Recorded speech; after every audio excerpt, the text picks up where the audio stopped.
I'd like to call to order the regular meeting of the NFP Review Board for Tuesday, August 26, 2025.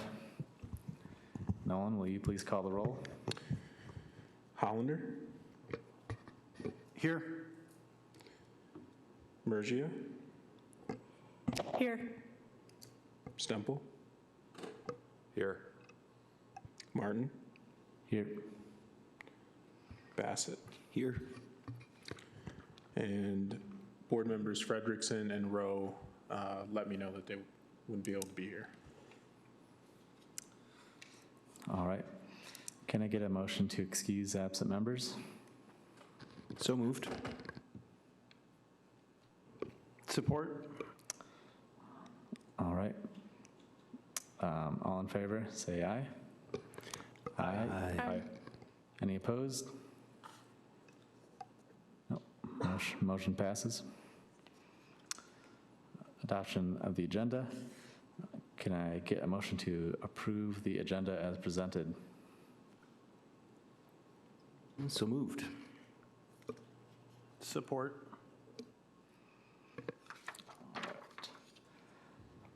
All in favor, say aye. Aye. Aye. Any opposed? All right, motion passes. Item C, approval of minutes. Approval of the minutes from the Natural Features Protection Review Board meeting on July 22nd, 2025. Are there any amendments or comments related to the draft meeting minutes from the June 22nd, 2025 NFP meeting?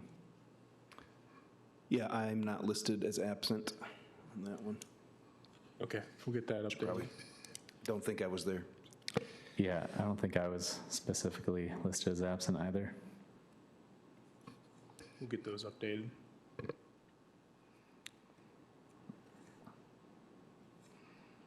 All right.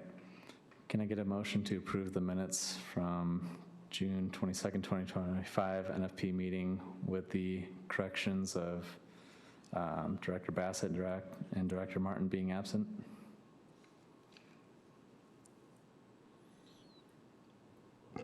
Motion to approve. All right. Can I get support? Support. All right. All in favor, say aye. Aye. Aye. Aye. Any opposed? All right. Item D, public comments. If there are any comments from the public, please come forward, state your name, and you'll have 3 minutes to address the board. All right, I'm seeing no one step forward. Do we have any call-in comments? All right, no call-in comments. Item E, board member comments. Are there any comments from the board?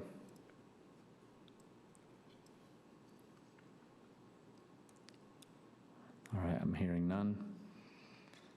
Item F, new business.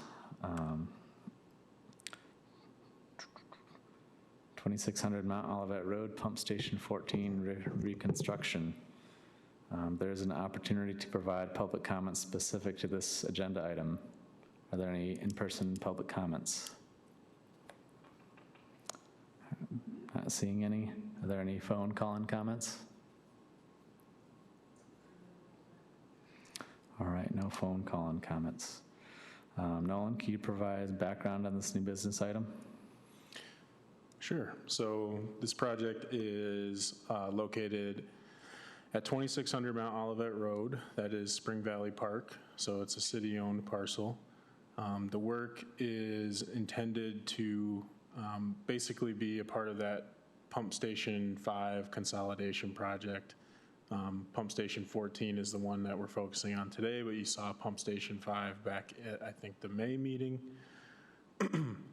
The proposed work is basically very similar to what is being proposed at Station 5, basically to increase and add additional water treatment capacity for the city of Kalamazoo to remove iron and PFAS up to the new regulatory standards. So those existing pump stations don't currently have that capacity. And so the city is working on getting these pump stations updated. So the reason the site is within the NFP overlay district is it's Spring Valley Park, so there's large water feature and woodland areas within the park alongside these utilities. And rare species reviews required for this property, and these pumps are also within the 1 and 5 and 10-year wellhead capture zones. So all of that sort of taken in combination is why this was originally added to the NFP overlay district. So that's a very broad overview. I can invite the applicant up to speak more on the specifics. I have the plans pulled up, so you can always let me know when you want me to move forward. Good afternoon. Eric Seitar, City of Kalamazoo, Senior Civil Engineer, Water Resources Division. Here to present on our Station 14 reconstruction project, which is a portion of the larger Station 5 and 14 consolidation project. Specifically, we are taking water from Station 14, an existing City of Kalamazoo well field, been in service since the 1940s. Pumping that water to new Station 5 and 14 at Michigan Ave and Shippers, treating it, removing iron, manganese, and PFAS, and then sending the water to distribution for public to use. You can, yep, perfect. So, if you could zoom in, well, yeah, let's look at this broadly, I guess. So, down at the south end, we have our existing pump station building down in that lower left corner there. Further down, yep, right there. We have an existing building down there, booster pumps, phosphate, chlorine, fluoride for dosing our water. We're going to be essentially disconnecting that station from existing wells and installing a small chlorine dosing building just north of that on the other side of the road. Further to the north, we have a existing well and well condo that will be demoed. The next square north of that, we have a demo plus a new well and new condo.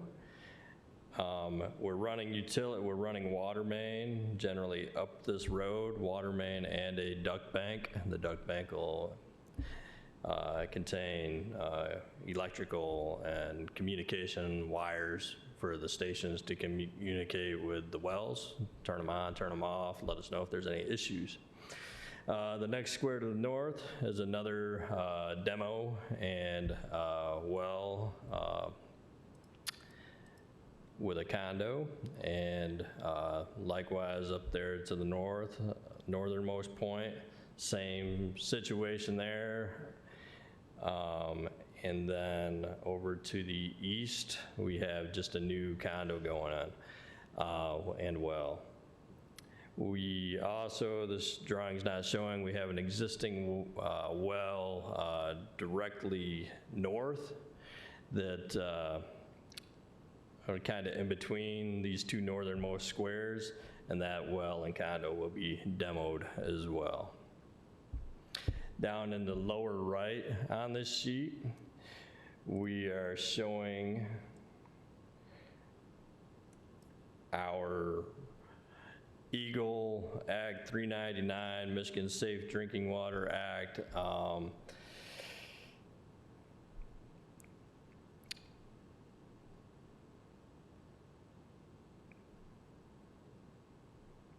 Minimum offset requirements for these wells from sewers and surface water, both considered, potential contaminant sources for, municipal water.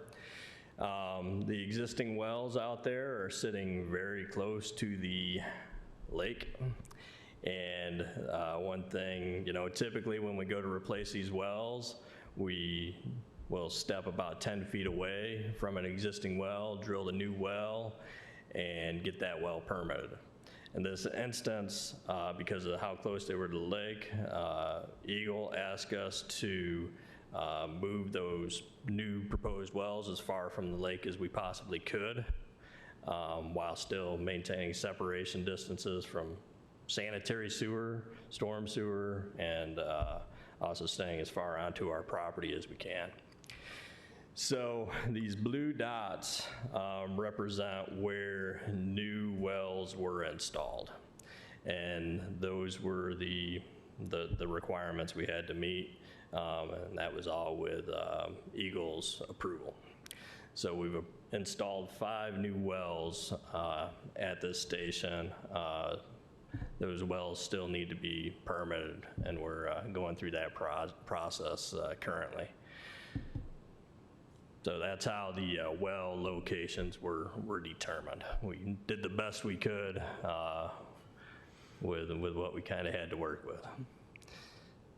What's that, the well drilling, what kind of a footprint is that? Is it just just restricted to the? Pretty restricted for the most part, yeah. Our biggest concern with installing these wells was drilling mud, getting into the lake.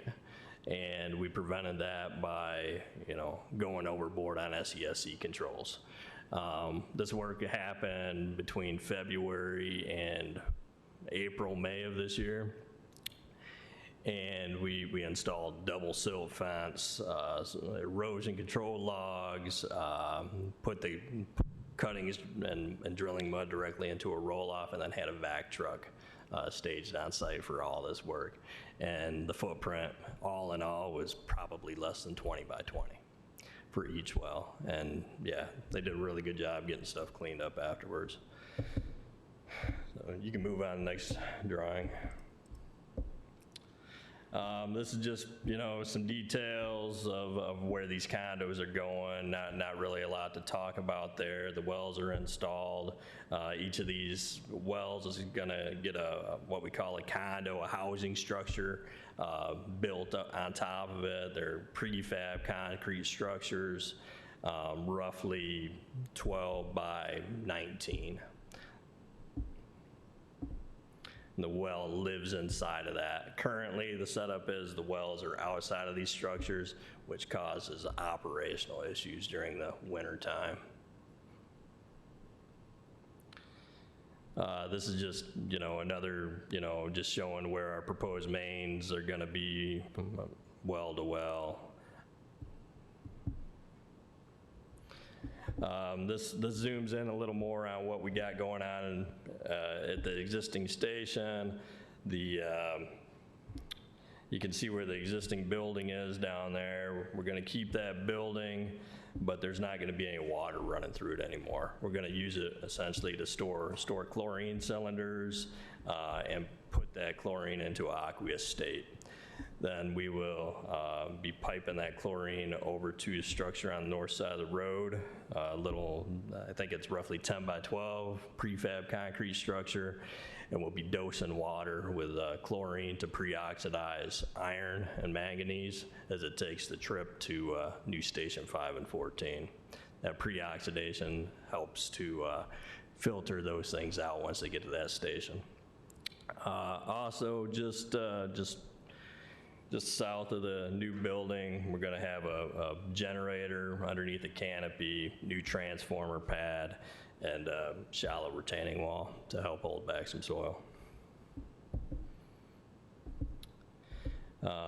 Just showing our plans. So here, we're doing this duct bank down the road from existing station 14, pretty much running it under the road all the way up to where this southernmost new well and condo is going to be, and then you can see these lines splitting off we're going to set a vault there, and we're going to directionally drill these lines from there to help minimize disturbances of the park.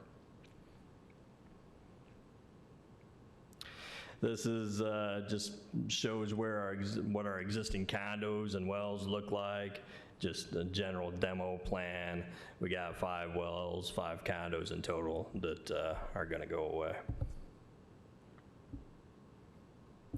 A general look of a condo. Nothing much to see there. Chlorine dosing building. Just some structural. General look at what that retaining wall is going to look like. That's the only detail really relevant on this sheet. Here we got landscaping plans. So we needed to plant a minimum of 1 tree. 1 tree or fraction thereof by zoning ordinance. So proposing 2 sugar maples at the locations of former well condos along the lake right there. And then we're not proposing any tree removals. There might be some light tree trimming to, be able to operate equipment, set condos and stuff, but the plan is to not touch trees, preserve everything, some tree protection fencing up there, and there's one stretch where we're gonna directionally drill our new 6-inch water main to help preserve those trees. Can you clarify what you mean by directional drilling? Horizontal directional drilling, so drill a rod down and horizontally, hook onto a pipe, and then pull that pipe back down through your borehole. Okay, so the surface disturbance is not a line, it's just a point of entry. Okay. Yep, exactly. And that point of entry is beyond where any trees are going to be impacted. And yeah, that's generally what I have. Do you guys have any questions? What time of year is this work planning to start? So this portion of the project is, because it's a public park, we want to minimize disturbances to park users. The plan is to begin this work in October, November of 2027 and have it all done by May of 2028. Great, thanks. I asked that question just when you were speaking about doing some trimming needed for equipment access and things like that, just to identify anything that might be an oak tree and to prune that ahead of time and in the winter when it's dormant to minimize oak wilt. We have had quite a few recent oak wilt confirmations within the Kalamazoo area, so I think it's gaining steam here in the area. All right. When is oak wilt season? The best time to prune would be dormancy, so I would say roughly mid-October to March, weather dependent. We get an early warm spring. It could, be in February. So, but wintertime ideally. All right. Yeah. Excellent. Thanks.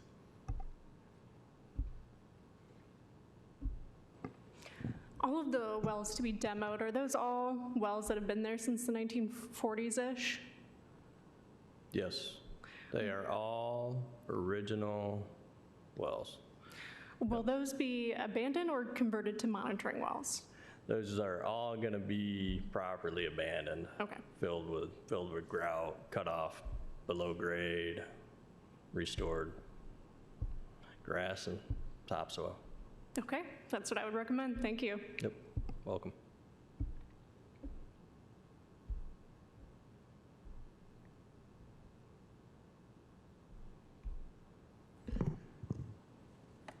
Just point out too, they, having reviewed this, they show tree protection fencing, the directional boring is involved, should minimize any impacts to the woodland that exists.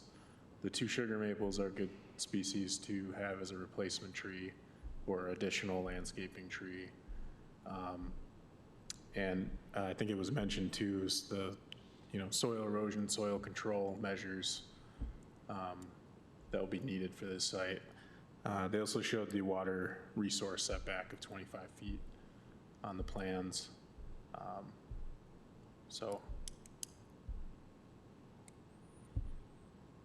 And I do want to point out, I believe one of the conditions placed in the staff report was the submission of the MNFI rare species review. That's actually something that we do have on file.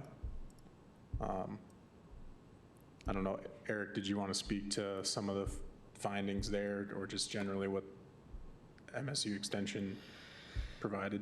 Yeah, I don't anticipate any impact, the project having any impacts on threatened or endangered species. Any trimming of trees or anything is going to be, outside of that, endangered bat, season. The work's going to be occurring outside of, lowland areas. We're pretty much underneath, existing asphalt and already disturbed areas. No real big surprises in this MNFI document. Yeah, you've already spoken to the sort of erosion control, et cetera, because there's often a lot of mussel species detected in these things, and from what I'm seeing, I don't really see any impact to the aquatic environment from, Yep. As long as we keep the SESC in check, we should be okay. Yep. If they're in there. Right.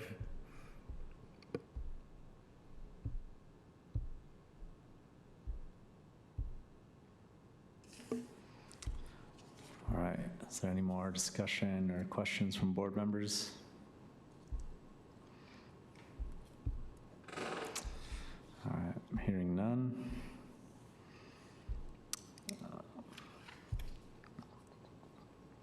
Can I get a motion to approve the NFP site plan for 2600 Mount Olivet Pump Station 14 reconstruction as presented? So moved. Support. All right, this one will need a roll call vote. Nolan, will you please call the roll? Hollander, Yes. Mergia, Yes. Stemple, Yes. Martin, Yes. Bassett. Yes. All right, the motion passes. Thank you. Thank you. Have a great evening, guys. All right, moving on to item G, unfinished business, NFP board work session. There's an opportunity to provide public comments specific to this agenda item. If there's any public comments, please step forward. Seeing none. Is there any call-in comments? All right, no call-in comments. Nolan, can you provide some background on this? Sure. So, as you can see, there's no city staff here again this month. We've been discussing, so we're a redevelopment-ready community in the state of Michigan, and as part of that certification, we will usually do cross-board or commission trainings. Kyle, you might have remembered some of those in the past. We did one 2 years ago, I think, with planning commissioners, zoning board of appeals, and NFP, because they're all closely connected, especially zoning board of appeals and NFP members, so people got to meet each other, and staff walked them through various topics just to know about. We're looking at what a joint training could look like again. So that discussion's happening right now, and I think that is when, once I have more information and we get things scheduled, we'll be reaching out to make sure it can work. But it'd probably be planning commissioners again, and potentially NFP board members, and then we could go over things specifically that I wanted the assistant city planner to talk to you about, or our zoning administrator to talk to you about some of the compliance related stuff. So we'll have an opportunity there, but You'll be inviting those folks to one of these meetings? yeah, so the zoning administrator actually, Mr. Pete Eldridge, will attend NFP when he can, if there's a case that is looking for a variance recommendation, and he'll stay in the know that way, or he'll listen online. I also, my staff reports match the template established by the Zoning Board of Appeals, so it's very easy for him to reference material or bring it into the Zoning Board of Appeals world if necessary. Before we had a slightly different template, but when we moved to having all of our NFP board meetings through our civic clerk program, we just decided to match the existing templates so that there's less potential confusion. But yeah, so Pete is sometimes here.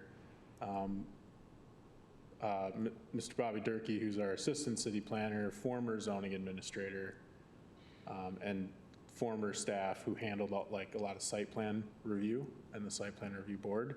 That's who I wanted you all to be able to, he could come in, discuss some of these topics and answer questions. He's just hasn't been available. So, but I think for a training, we could get more prepared and go deeper into that topic and other topics. So more to come there. The other update for the board is I have a new updated copy of the guide. I've shared it internally with some planning staff to get some feedback and waiting to get some feedback from them. This week still, so probably tomorrow, I'll send that guide draft to everybody to take a look at, and we can discuss that at the next meeting. I've been adding quite a bit to it based on conversations we've been having over the past couple months. Specifically like resources and call outs and different things within it to make it easier to understand what NFP is, as well as working on bringing in some like real world examples of projects that we've seen before and having those as examples for people to look at. I've also been doing some research around other environmental overlay districts and permitting, how they do that. There's not a whole lot out there, surprisingly. There's some examples in New York and some in Oregon, but if you were to search natural features overlay district, one of the first search results you're going to get, at the very tippy top of Google is Kalamazoo. So it's been a little difficult to kind of find other examples. They're out there, and I've got some to look at. And, in the next couple of years, looking at potentially like what are the implications of a permit? How does that work? How would that, again, the compliance and going out and doing field inspections work? That would all have to be figured out. And so that's happening. And then final thing is that we've had some more administrative type reviews and projects come in this year. A lot of those are tied, since we don't have an NFP permit, a lot of those are tied to like a soil erosion, soil control permit, where someone might be doing landscaping work or something and they're within 500 feet of a state protected water body. So that's when we trigger that type of review. So working with our building and trades folks to, do an administrative review for NFP for those projects, which is a little bit new for us. It's taken a little while to get building and trades folks to understand what NFP is as well, where they can find information about a parcel if they're not sure, and they can always come to me if they have questions. But that's another thing where the guide can be internal, external document. So we get new compliance employees or building trades employees who are doing that soil erosion, soil control review, they can actually have that guide and understand what NFP is and how it might affect their own work. So, yeah, it's been an interesting few months. We've seen a kind of a ramp up in some projects since the beginning of summer, where we had a slow first start to the year, spring, and then summer we picked up. And there's a couple other projects kind of in the queue. So it's kind of consistent since, April, May-ish till now. So those are some of those bigger general updates I have. But other than that, I don't have a ton to discuss, unless there's any topics that come to mind from any of you as board members that you might want to see brought up at the next meeting, beyond, what we've been talking about. I thought the last case today was interesting as it relates to the overlay. It seems, and this is where I'm absolutely not an expert compared to pretty much everyone else on the board, but it seems like it seems like the city is repeating pretty much everything they would have to do for us for Eagle on a project that involves municipal water source, because it's so regulated. And we've had multiple city water cases here, and I really wonder if it's necessary for them to be going through NFP if they're already doing the same things that we would ask them to do. I think you might have caught them on the tree trimming, but I'm not sure. And I honestly don't know what benefit there is. And I really don't know. I'm not saying one way or the other by omission here. I just don't know if we're adding any benefit in those. Yeah, that's a good question. There are a lot of scenarios where the city doesn't necessarily have to follow some of these processes, but we try to follow them anyway. So a good example is for a long time, we have a right-of-way permit at the city. And so for city projects, we'll often go through right-of-way permit still. I've had to do sign permits and other things where I'm the applicant as the city, but it keeps a paper trail for that project. It also gives another chance for you as board members to, not just do an administrative check, but oftentimes there are other aspects to the project that might be beneficial for the board to take a look at. So, landscaping being one of those. So looking at elements outside of, there's the regulatory Eagle permit or, law about spacing of these wells and where they should be. Some of that we can't, there is that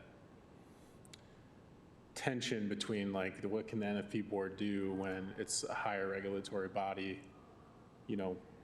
telling us we have to comply.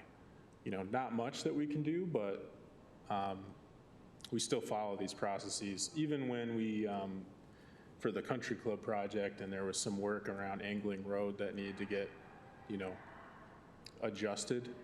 There were portions of that project where the realignment of the road was on private property, and that came to the NFP board for approval, as it should. And then they also went to the tree committee, at the city to have that public space reviewed. So we do that a lot for our own projects, even though there are some instances where, maybe we don't need to or we don't legally have to, we still do that. Yeah, having it in the public sphere is one of the benefits to potentially, if it's just Eagle, that's still public information, I'm assuming, but it's not presented in the same way. Yeah, it's less visible, perhaps. a good example recently was not quite as regulatory, but we had the 433 Reed Court or Reed Avenue property. It's brownfield property, going to become city property. We're doing that stormwater work. And because of the required noticing that the city had to do as an applicant, we actually had those neighbors that came to the meeting wanting to learn more about the project and wanting to get engaged with some of the staff and engineers who are working on that project. So yeah, like you said, that's a good example of like the public is able to come as well and provide public comment. But yeah, there's still that tension that we might have to talk about internally in planning about what do we do when we have, or what is our precedent right now when we have these tensions between you guys as a board and Eagle, where we don't want, you know, to set you up as a board to be, you know, in that sphere with Eagle. So like if a project's not approved, but it's required by Eagle, what do we do? You know, what happens? And we haven't run into that yet, but it is a concern, I think a valid concern. Yeah, this seems like, yeah, it didn't turn out that way, but hearing the description of it, I mean, the whole reason it's happening is required. But, you know, dealing with the forever chemicals, like, got to do that. And also the placement of the wells sounded like there wasn't, I mean, those are existing laws. You can't have it, you know, And there's also set back from the water and not too close to the sanitary lines, and like it. And so the only thing that it seemed is within our purview is just to understand what the disturbance was. And so that's I don't know if we could have, you know, done anything about that, like what you're saying. Like if for some reason I was like, oh, don't put it there, you're gonna, you know, potentially impact this, you know, rare species or whatever, like there's no wiggle room there, so. That's kind of what I'm getting at. I mean, if we're already getting the best outcome given the various overriding regulatory regimes that we're dealing with,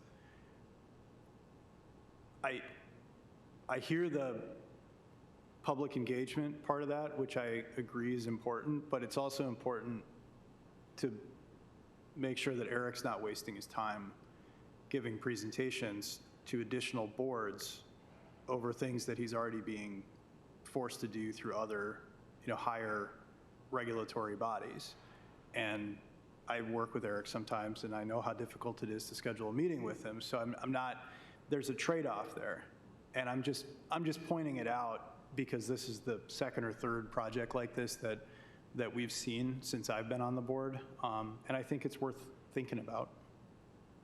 Yeah, and like I said too, I can bounce that off of some other planners in our department and get a better understanding of, you know, how that's been handled in the past outside of NFP, and, you know, maybe rethinking it moving forward if that's needed, if there's, you know, if that requires maybe an amendment to the ordinance to make that exception more clear. But Yeah, I hear you 100%, but defining it would be difficult. Like, And this is a really clear in which example. cases, yeah, this fits whatever definition we would come up with. But It's critical infrastructure. I mean, there's Yeah. nobody's going to come out and stop this project from happening. and this is also it's also on a different level, because if this was any other project, you know, there would have been like a noticing requirement per NFP because it's a public park with public access, but there's conflicts with that requirement and like Department of Defense requirements for not noticing people about this stuff. So, you know, there's all sorts of things. because of the chemicals involved in this chemical storage, or Just the sensitivity of it as, It's just a public water source and yeah, notifying people it's that this critical work's happening, you know? infrastructure. right? So that's one of the things with this too, that is a nuance. It's interesting to me, too, to compare and contrast this with the country club, because we essentially went through the same process for the same reason, except instead of critical drinking water supply, it was irrigation for a golf course. And those are, in my mind, two completely different scenarios with completely different regulations, but there's overlap. Like, they still have to talk to Eagle, right? But I think there's to me, there's a pretty clear distinction between the two, even though it's the same category of equipment and the same type of scenario. Right. Well, Director Hollander makes a good point. There's a lot of redundancy between what would be required for Eagle permitting in terms of well siting and well construction. What's helping us is that the City of Kalamazoo is already doing some best management practices. So you made the point, well, what are we adding to this? Where is the value that we add as a board? And one of the things you pointed out is trimming trees. But some of the best management practices that they're doing that aren't necessarily regulated by Eagle would be management of drilling mud. Normally, what's done with that is it's pumped directly into nearby wetlands or whatever low-lying area where they can keep the mess less visible. And so that's something that they're taking additional precautions on that normally wouldn't be looked at by Eagle. As well as the drill cuttings. Normally those are just thrown on the ground and then hosed off or shoveled into a nearby area, and they've kept their footprint relatively small. And then with the case of the golf course versus this one, those are two different well types, irrigation and type 2 municipal wells. So those are gonna have different requirements from Eagle, both of which in many of the siting cases and of course construction, which we're not looking at, are gonna be met with more scrutiny from the Eagle side. So that doesn't really give us an answer of how much value we add, which is more of a board decision, but just to give you guys some more of the regulatory context, that's kind of more what we're looking at. It's a good point. If you look at like the NFP, you know, the wetland or water resources standards do lean heavily on Eagle and, you know, making sure you look at or reach out to that regional rep to understand if you need a certain permit. A lot of that is just, you know, with developers locally, they're going to know that. But for smaller scale projects or someone new coming into it, they might not know that. So, and of course, city staff are well aware of, you know, what the regulations are going to be for these projects. But yeah, I think it's something that I can ask about and explore and see, you know, kind of maybe bring it back to the board with understanding like what comments I'm receiving, how we might navigate that or how it's been navigated in the past. Yeah, thanks for saying that about the best practices that the city is. I mean, those are my questions, basically, not knowing what those practices were and how a project like this would happen. If those best practices weren't being followed, I would have concerns. You know, the way, you know, specifically the removed mud being, you know, contained in the way it was described rather than pumped right into the lake or something like that would be problematic. And if that is a common practice, then I would want to know about it when it's happening, I suppose. But back to your point, if we know that the city is observing all these best practices that would avoid all these concerns, maybe that is part of the reasoning to, hey, we know that the city is following these practices, therefore, in these cases, maybe we don't need to see. Why matters though, right? Like if Eagle is not requiring them to use best management practices for drilling spoils, why are they doing it? Are they doing it because as a team they feel like it's the right thing to do, or is there some sort of other rule that's forcing them to do that?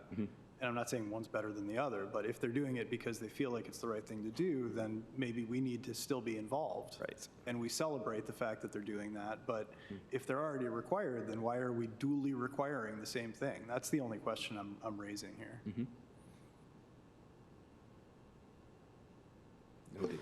Agreed.